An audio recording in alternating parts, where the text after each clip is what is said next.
Nandito tayo ngayon sa Balok Nueva Ecija at titingnan natin ang epekto ng Bagyong Yuan.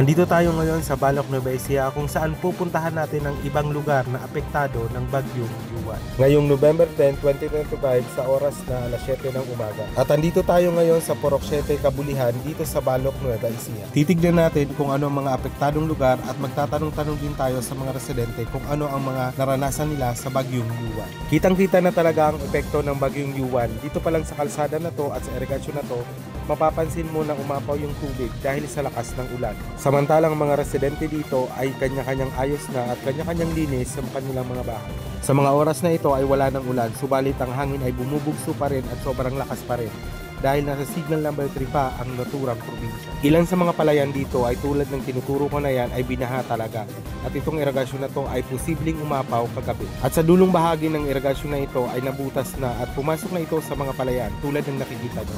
Samantalang wala namang naiulat na nasaktan sa purok na ito.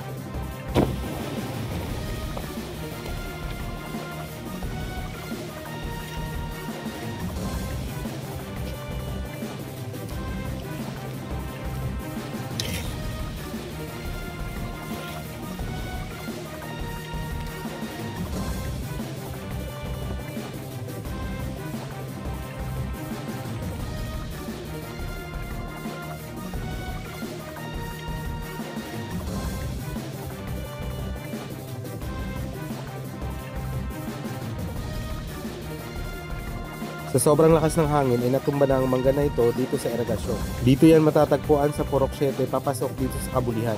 Sa ngayon ay pupuntahan natin ang kabilang bahagi ng irigasyon kung saan dun tayo dadaan at papasukin natin ang kabilang bahagi nitong Purok 7 Kabulihan.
Habang binabaybay ko ang kabilang bahagi ng Purok 7 Kabulihan ay nadaanan ko itong nabuwal na puno dahil sa lakas ng hangin at ito ay nakaharang pa rin dito sa kalsada.